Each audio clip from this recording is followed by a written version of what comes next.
There's actually a video, though, that I wanted to take a look at if you guys are down for it. If you remember, we watched Miss Laura Fryer a long time ago, and she gave great insights into how the industry works, her background with Xbox from years ago. She had a number of great videos on the mistakes that Xbox has been making over the years, but she also touched on Marathon, which is where we originally found her. Today, though, she has a video, Highguard's Collapse, Echoes of Concord. I've played it, and after you see this trailer, I think you're going to want to as well. Welcome to Highguard. Highguard just launched, 97,000 players on Steam in day one. It's a free-to-play hero shooter from ex-Apex and Titanfall devs. Sounds promising, right? But the reviews? Mostly negative and dropping fast. Players are already leaving in droves. Someone tagged me the other day, "Rewatch your Culture Killed Concord video at 5:10. It predicted this." And honestly, sadly, it really did. In that breakdown, I talked about how aspirational characters are make or break in these games. I'm Laura, and I've shipped a lot of different game titles, like Gears at Xbox, and we almost made that exact mistake ourselves on a game I made, but we didn't get caught by the bubble. Let's break down why Highguard is feeling like another cautionary tale. Launched looked promising. There was a big peak from the Game Awards hype. There was crossplay on PC and PlayStation and Xbox. You had solid team pedigree. I don't know, man. I don't want to blame Jeff for this because it's obviously not Jeff's fault. Jeff, like myself, found Highguard to be a fun experience. Now, would I have put Highguard as the finale to the Game Awards? It's a bold move. You know, I think I would have probably, I'm gonna be honest, it would have been maybe like trailer number 4 in the lineup of things everyone saw at the Game Awards. And then I think the last trailer everyone would have seen probably would have been Divinity. I would say the fault maybe it just lies maybe at the feet of whoever did the marketing on that, whoever made that trailer. You know what I'm saying? The trailer just wasn't that appealing, especially in the climate of how people receive hero shooters as it is. Let's continue. The buzz was there. People were genuinely curious about the raid loot PvP twist. We were curious, yes. Every developer would love that kind of day one spike. But just a few days later, live players have dropped over 85 to 90% from the 97,249 peak. Now they're sitting around 10 or 11K concurrent on Steam, and the reviews remain mostly negative. Complaints range from bland generic characters with no personality or hook, to slow 3v3 pacing on huge maps, and there are a lot of performance bugs that are killing the flow.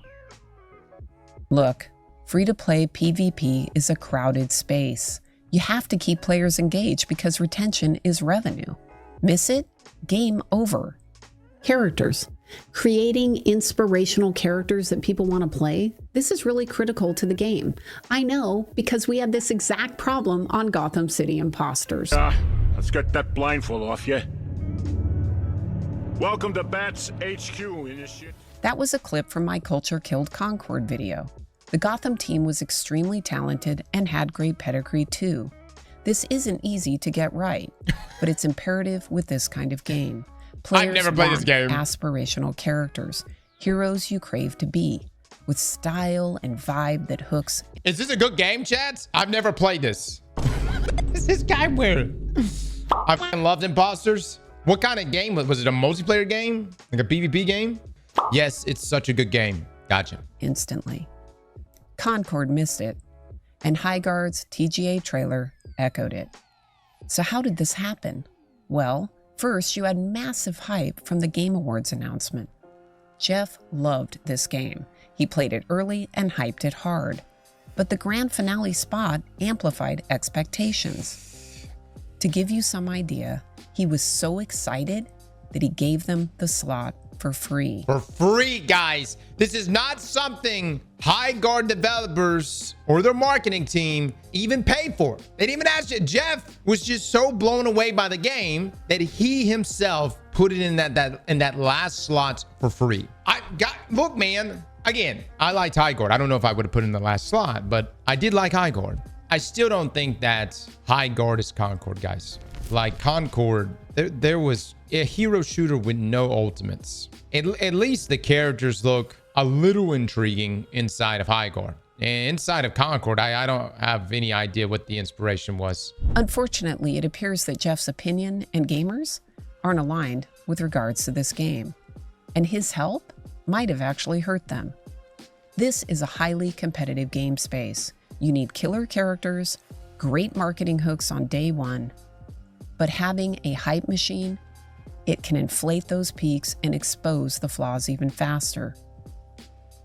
This game set itself up to feel like another Concord. Wildlight was trying to pull off an Apex Legends style shadow drop where you have no big pre-launch beta or testing for the public. You just drop it and let it speak for itself.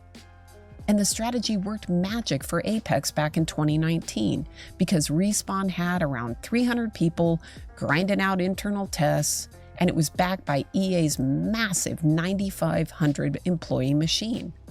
They had hundreds of dedicated QA testers who hammered out bugs and polished those aspirational legends before launch. Would you say Apex dropped like when the BR bubble was still at its highest? Like as far as like BRs go, you mean, yeah, like PUBG, yeah, Fortnite. Apex really came at the perfect time. It made complete sense. It didn't miss the wave. It was a game that turned out we all wanted. I know some people just wanted more Titanfall, but I get that. The thing about Highguard is that it didn't really fit into anything. You know what I mean? And that may be okay if what it's doing is something so amazing, so original that it sets the new standard. But the Rust analogy of, you know, raiding someone's base didn't seem to resonate as well. I could tell you from my experience, like after playing Highguard at the Highguard event, I was like, okay, look, the gameplay is good, the gunplay is good, I can get behind the characters, but I feel like the game is missing PvE elements. Like I felt like the map was just so large, but it needed like PvE bosses or something. And I even brought up to them, like,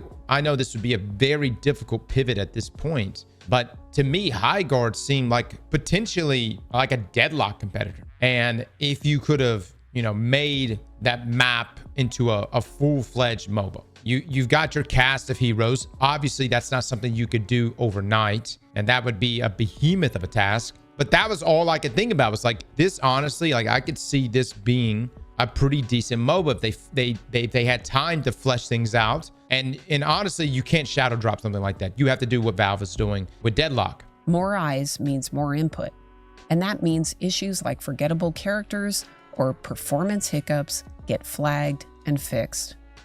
Highguard, just 100 devs at a self-publishing indie. No EA scale safety net, no public beta, only a tiny press influencer hands-on days before drop. Shadow dropping without that testing depth was already super risky in today's market, even without the Game Awards hype on top. And look, the market has changed since Apex launched. Back in 2019, Battle Royale was still relatively fresh. Yep. Players had fewer high-quality free options competing for their time. Today, gamers are drowning in choices. Apex is still strong, Valorant, Marvel Rivals, Overwatch 2, Arc Raiders with its constant updates. Everyone's got a go-to game they're already invested in. They also have less patience to try something new. Yep. They'll download, play 20 to 30 minutes, and if the characters don't grab them, if the pacing feels off, if there's any bug or friction, they're back to their main game in seconds. Dude, if you cannot wow people within the first, dare I say, 15 to 20 minutes, that may be it. I mean, I'm gonna be honest, that may be it. Most games have got to have, especially a multiplayer game, has got to have some sort of hook that pulls the player in. Because if not, they literally will go, all right, well, I'm just going to go jump back on the other PvP game that I play all the time. Talk about short attention spans. Yeah. I mean, look, it's applicable. I tell you like this. It's only getting the attention span. And look, this is not giving Highguard an excuse. But I'm just saying that there's just so much form of entertainment these days and so many options. Since TikTok has like come out, our strategy on the channel has really had to like almost alter over the past, I'd say 5-6 years. Like, you know, you almost have to constantly keep like rehooking and rethrowing things back on the screen every 15 to 20 seconds. At least that. Some would say every 5 to 6 seconds. That's why, we were watching that funny video from Mylan, but how like memes kept popping up on the screen. That's a real thing, guys. Like that right there it's just always just giving you something, some sort of like dopamine high, just something there to just kind of just keep grabbing the noggin. They evaluate extremely quickly now, and I think it's safe to say they're way more sensitive to overhype. One whiff of TGA finale bait or mismatched expectations, and the trust evaporates fast. Highguard sadly got the worst of both worlds. They had the shadow drop risk without the army helping them polish, plus Jeff's spotlight that made every flaw scream louder.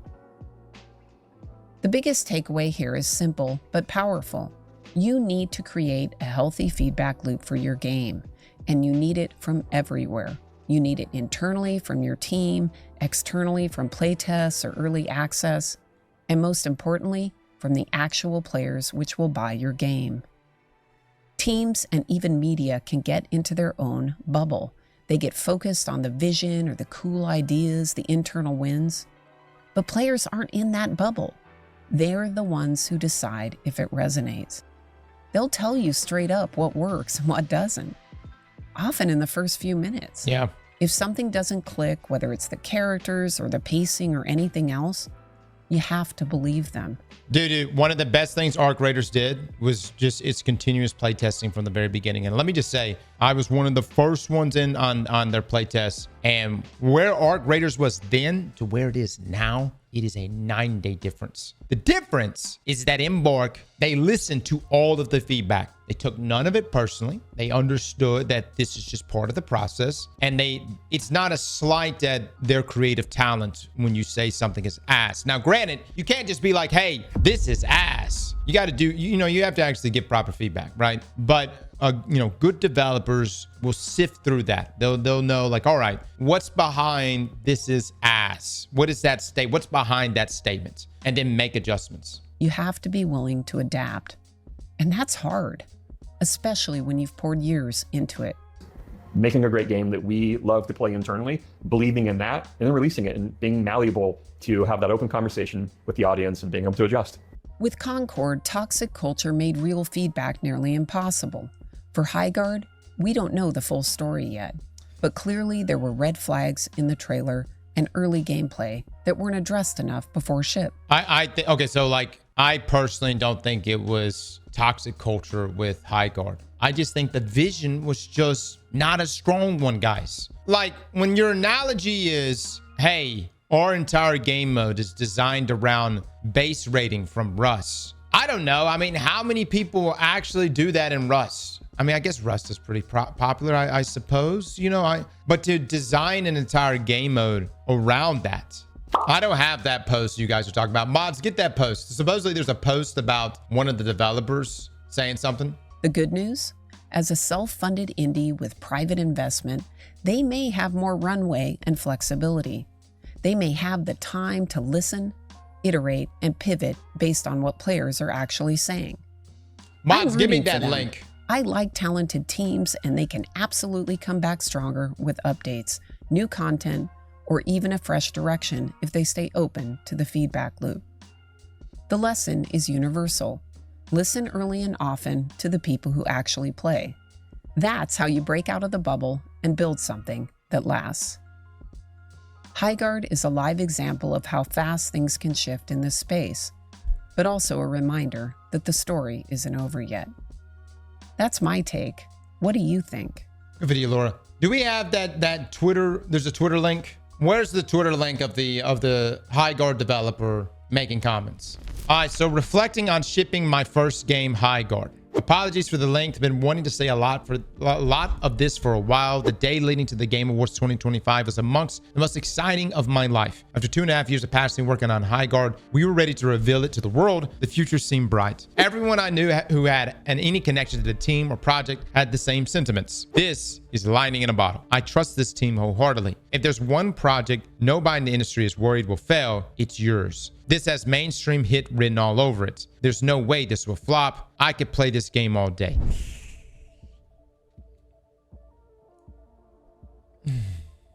I'm gonna be honest. Anytime I've ever been sure of anything in my life, the universe was lubing it up. Okay, I'm just letting you know. Anytime I've ever been like, oh my God, this is such a sure thing, I already knew it. The universe was about to fuck me. It just seemed to always happen that way. The internal pre-reveal feedback, even from unbiased source, was quite positive. And where it was negative, it was constructive and often actionable. People who played the game, including us, had a blast. And since we were an independent self-published studio built with royalties in mind, many of us were hoping this could finally be the thing that broke the millennial financial curse. But then the trailer came out, and it was all downhill from there. Content creators love to point out the bias in folks who give positive previews after being flown out for an event, but ignore the fact that when their negative leaning content gets 10 times the engagement of the positive, they've got just as much incentive to lean into disingenuous direction, whether consciously or not. I will say negativity does pay. I mean, it does, you know what I'm saying? We may or may not have made 1 or 2 negative videos on Marathon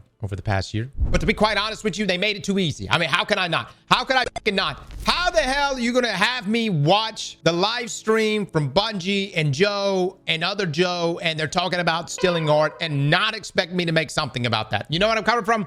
Shit's free, man. I mean, you know what I'm coming from? You can't even spin that positively. Now, the hate started immediately. In addition to dogpiling on the trailer, I personally came under fire due to my what word is that? Hold on. We'll pronounce that shit. How do we pronounce this? The pronunciation of, in French, naivete. In English, however, it is said as naivete. And now you know. I personally came under fire due to my naivete on Twitter, which almost all of my now former coworkers had learned to avoid during their previous game launches. After setting my Twitter account to private to protect my sanity, many content creators made videos and posts about me and my cowardice, amassing millions of views and inadvertently sending hundreds of angry gamers into my replies. They laughed at me for being proud of the game, told me to get out the McDonald's. God, that's terrible. McDonald's applications, and mocked me for listing having autism in my bio, which they seemed to think was evidence the game would be woke trash. All of this was very emotionally taxing.